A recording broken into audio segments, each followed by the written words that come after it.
Conversation. Conversation wada sheekaysi. Juan, what do you know about the war in the Middle East? Joan, what do you know about maxaad kala socotaa the war dagaalka in the Middle East ee bariga dhexe? Last Saturday, Israel and the U.S. jointly attacked Iran and targeted the Iranian leader, Ayatollah Ali Khomeini.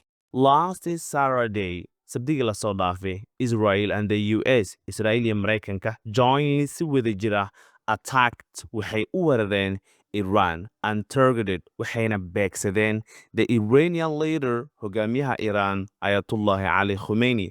What happened after that? What happened after that? Intaasi kadib maxaa dhacay?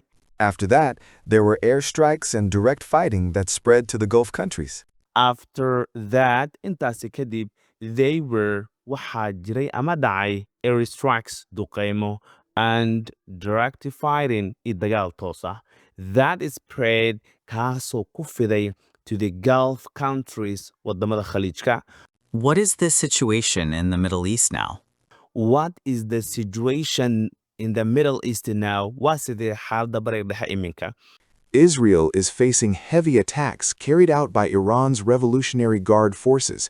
They are using ballistic missiles and drones. Israel is facing waxay wajahaysaa heavy attacks weeraro culus carried out by ay fulinayaan Iran's Revolutionary Guard forces ciidamada ilaalada kacanka Iran.